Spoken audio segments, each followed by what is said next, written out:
Vlogmas day 14 and I'm going to start off with an apology for yesterday's vlog because I forgot to do fact of the day. Yesterday was a really busy work day and the vlog all went a bit wonky. I'm sure watching it you probably haven't felt that way, but it was one of those days where I ended up talking far too much, and as I was editing it I was kind of putting it all together and I was like, I've just rambled all day, I've just talked far too much, and it ended up being like longer than 20 minutes, and I generally try and keep my Vlogmas videos between kind of 10 and 15 minutes long because you haven't got time to sit down and watch a half-hour video every day. But yeah, one of those days where things went a bit wonky, which sometimes happens come the middle of the month because posting videos every day and recording videos every day can be quite a lot. But yeah, we're hopefully getting back into the swing of it again today. So I'm going to start with a fact of the day.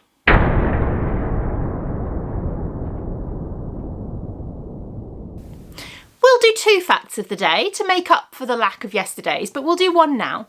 And I thought I would just do a Vlogmas fact of the day. So did you know that Vlogmas started as a thing on YouTube? It started in 2011.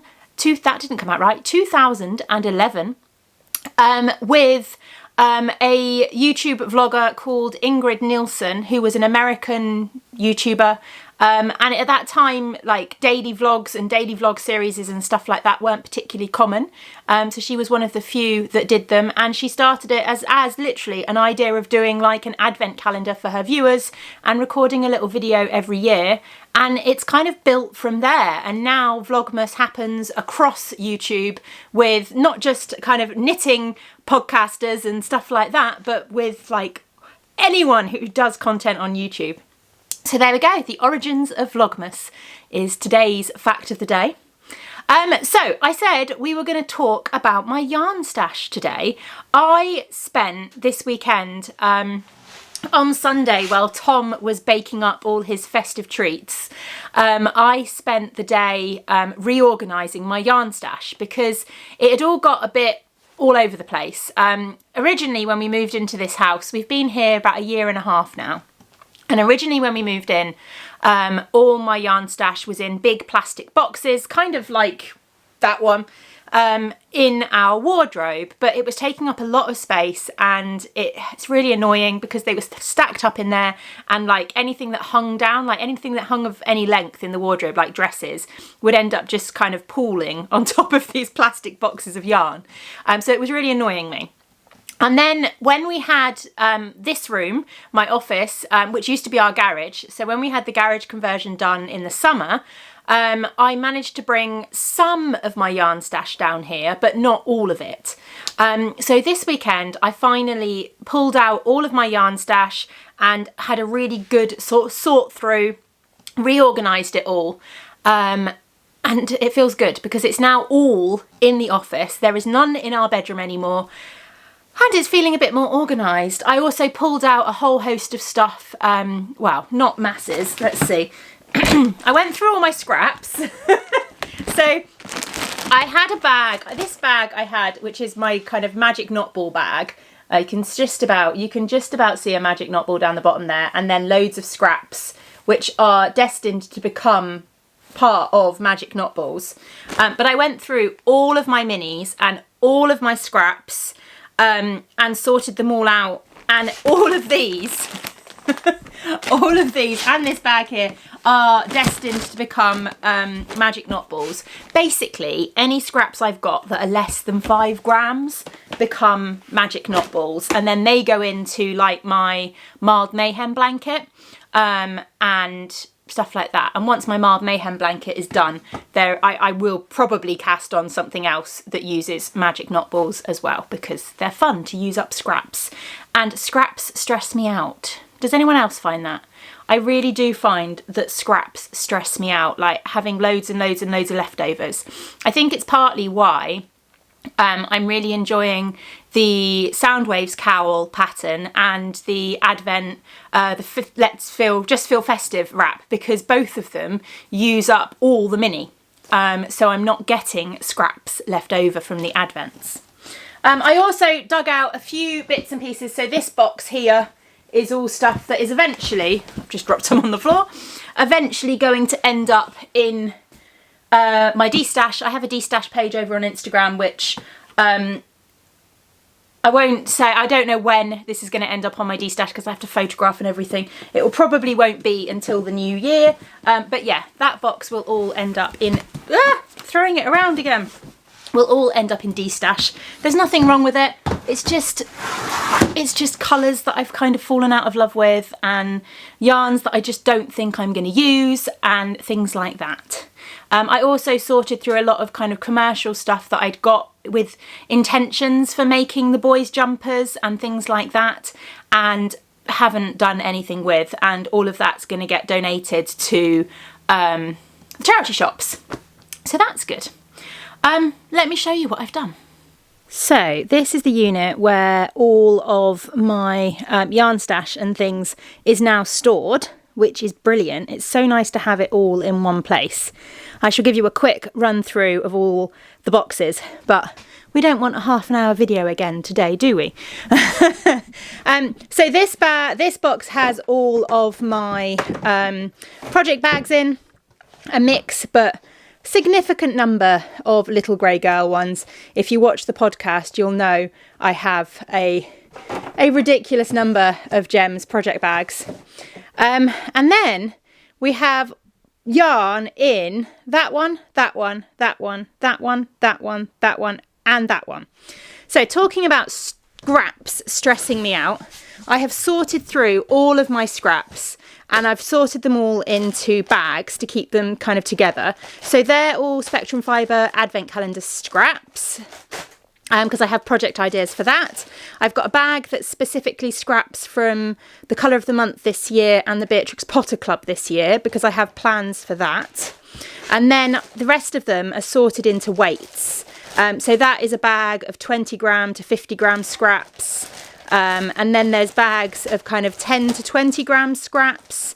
And then down the bottom, there are bags of bigger scraps, so kind of 50 gram plus. And then there's also some kind of partially used scraps down there as well. I've then done similar with my minis, which there were also a ridiculous amount of.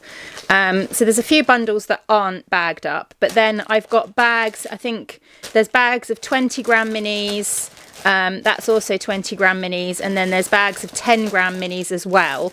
All sorted. This is all the Nostalgia Club from a couple of years ago, because again, I've got project plans for that. And then down the bottom, there's a few kind of mini packs that I've got as well. All of the minis from Laura, Lonely Knitter, that I've been getting this year, I've got in a separate box because they're all ready for going into the project. This box is all of my Giddy yarns stuff. So there's all kind of old colourways that I've kept for myself, colourways that were kind of specific ones that I wanted. One of my very first hand-dyed yarns, I can't even remember if I did that with food colouring or not. It's hideous. Yeah, just all kinds of bits and pieces like that. Old colourways, bits that I've kept and wanted for myself and then not done anything with yet, live in there, along with a giant bag of Giddy Yarns self-striping scraps. This is my slightly more random box. So I've got dishcloth yarn, I've got pom-poms, more pom-poms. I've got some yarns that I have intentions of making something for my office out of. These are like off-casts from Gem at the Little Grey Girl that she didn't want, but the colours worked really well with my office. So at some point they're going to become something for my office. And then this box is mixed bases. So I've got single ply in here. There's a whole host of gorgeous single ply yarn that I need to get into projects because it's beautiful and I want to do something with it and I've just not got round to it. And then I've also got some DK as well. I don't have a lot of DK in my stash, but I've also got a few kind of skeins of DK in there. Then we have the most full box, which is my sock yarn box. I have a lot of yarn that is destined to become socks. There's a mix of commercial and hand-dyed. There's some self-striping in there. There's all kinds. There's my one from the Lay Family Yarn Retreat that I dyed. And this is all other dyers' yarn, basically. So these are all destined to become socks at some point in time. So, you know, watch the podcast for the next 10 years and eventually this will all get knit up, maybe. This one is my box of other projects, so skeins that aren't destined to become socks. So I've got lots of random skeins in here. I've also got kind of skeins that I'm planning to put together. So like these three, for example, I'd quite like them to go into a shawl of some kind. I just need pattern ideas. I've got yarn and minis down here for the slow exposure shawl. And I've got my only sweaters quantity down here as well, which is, I've got it all muddled up now recording, but I've got 4 skeins of this Fru Valborg, which the camera won't focus on, which I'd originally planned to knit a garment with, which I've obviously not cast on yet. And then the final drawer has got a few extra bits in it and then clubs. So this tin has got all of my little scraps, leftovers from the colour therapy club, which I'm thinking I might do another blanket with. So like teeny tiny little granny squares. I'm not sure. This bag is all of the minis for the Chromatic Yarns Corner of Craft Advent from last year, which aren't even caked up, but they're the ones that I'm planning to do the calico quilt shawl with. And then in here is mostly club yarn. So last year I ordered the Music from the Movies club from Craft House Magic. So I've got all of the colourways in here from that. And I had intended to knit socks with them this year, and then I've just not got round to it. But maybe next year. And then this year I ordered the Knitical Roll Yarn Club from Hannah at Chromatic Yarns or Corner of Craft. So I've got all of those in there as well. They're all so gorgeous and I don't know what I'm going to do with them. I have used one of them it went into my Aquamarine jumper. But yeah, I've got them all in there, safe and ready to do things with, hopefully, next year. Right, the kids are home from school. I don't have Jasper though, because he's gone to play next door for a little bit. But Arthur was going to do our second fact of the day. Boo, boo, boo, boo.